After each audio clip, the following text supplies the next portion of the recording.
In this first week, you will learn about coordinating conjunctions and correlative conjunctions. These are words that allow you to connect clauses, phrases, and words. You will learn about not only the meanings of tricky conjunctions like either or, neither nor, but also the grammatical rules to follow concerning verb conjugations and word order. You will also learn about how to make the different parts of your sentences parallel, which is an important skill for a good writer or speaker.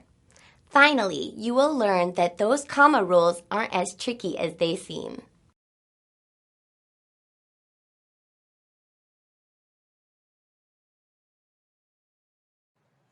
Coordinating conjunctions. A conjunction is a word that connects or links clauses, words, or phrases together. Today, we will be discussing a certain type of conjunction, coordinating conjunctions.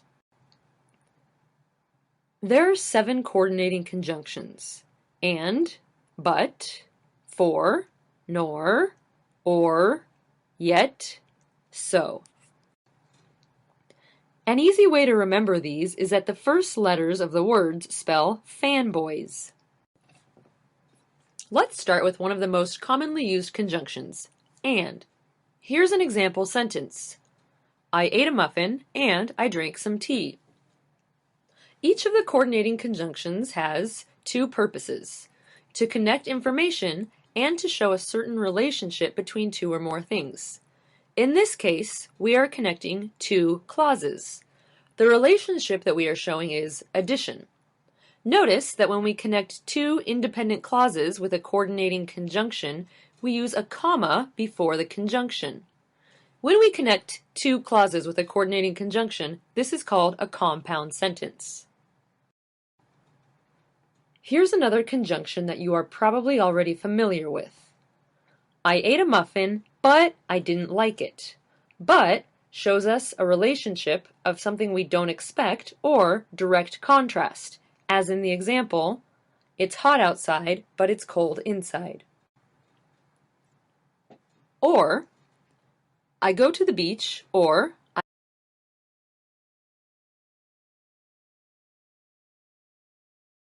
I go to the lake. Or shows us that we have an option, and we can only choose one option, not both.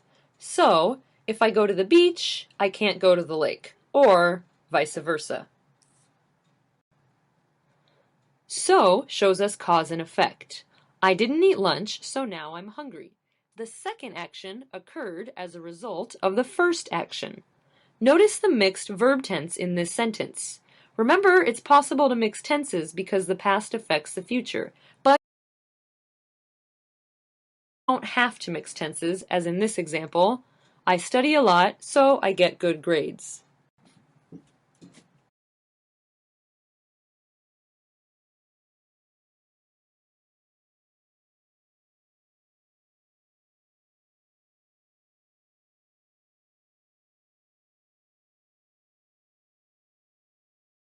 Tenses because the past affects the future, but you don't have to mix tenses, as in this example, I study a lot, so I get good grades.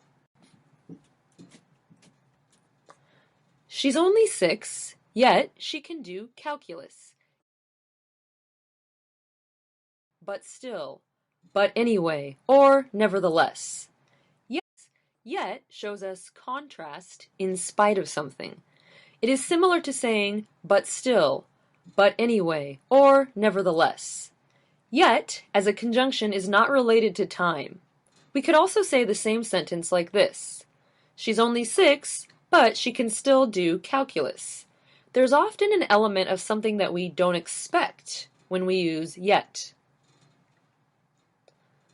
She's bad at soccer,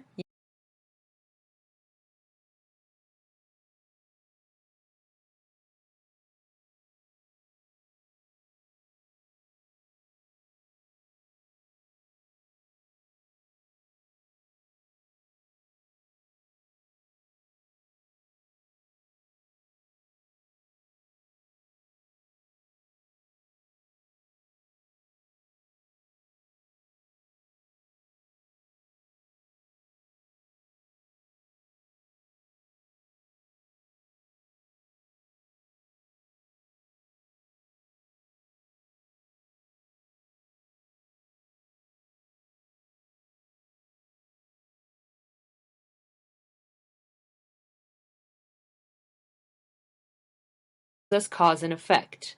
I didn't eat lunch, so now I'm hungry. The second action occurred as a result of the first action. Notice the mixed verb tense in this sentence. Remember, it's possible to mix tenses because the past affects the future, but you don't have to mix tenses, as in this example. I study a lot, so I get good grades. She's only 6, yet she can do calculus. Yet shows us contrast in spite of something. It is similar to saying, but still, but anyway, or nevertheless. Yet, as a conjunction, is not related to time. We could also say the same sentence like this. She's only 6, but she can still do calculus. There's often an element of something that we don't expect when we use yet. She's bad at soccer, yet she plays it anyway. It is common to use anyway or still with yet.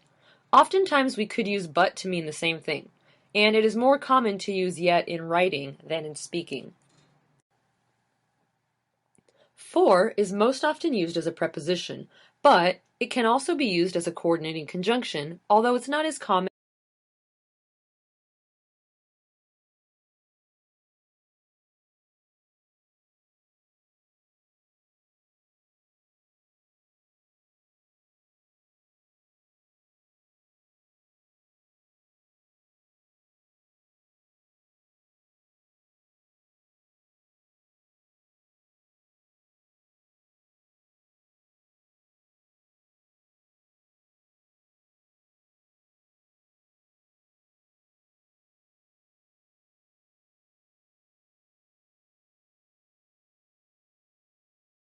as some of the other coordinating conjunctions. I was happy it was Friday, for I had had a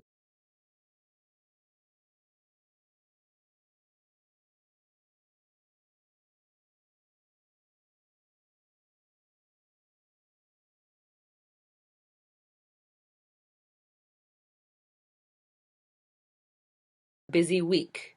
For means because in this case. It shows cause and effect. Notice the difference between for and so. I had had a busy week, so I was happy it was Friday. When we use for, the result comes first. When we use so, the cause comes first, but they express the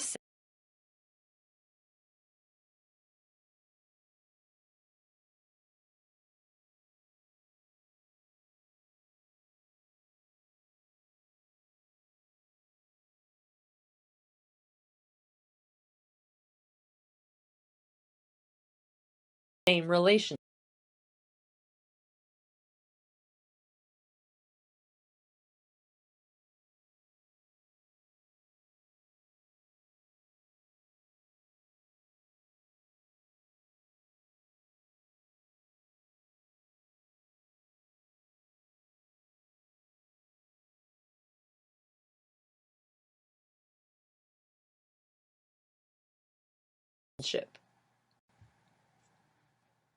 Nor is a little bit different from the rest of our coordinating conjunctions. I don't drink coffee, nor do I drink soda. Notice we still have two clauses, but the second clause is a little strange. We'll talk about that in just a minute. Nor is used with two negative clauses. This sentence means the same thing as saying, I don't drink coffee. I don't drink soda. So, why should we use a compound sentence when we can just say it like this? A compound sentence is more sophisticated than a simple sentence, and it helps connect your writing together, making it easier to understand. We could say the same thing like this. I don't drink coffee, and I don't drink soda. Here are the two clauses. The first clause is the same as in our compound sentence. The second clause is quite different. Notice that after nor, we should use question order. Ask yourself, how would I change this sentence into a question? Do I drink soda? Now it's the same as our compound sentence. We do not use the negative form in the second clause, so we do not say, I don't drink coffee nor do I not drink soda. Let's try one more. Take this clause, I haven't gone to LA, and combine it with I won't go to LA using nor. Notice we can use different tenses. Now, we can combine these sentences with nor because they're both negative. You must remember to change it into question form. The correct answer is, will I go to LA? I haven't gone to LA, nor will I go to LA. It would be very common to say it like this.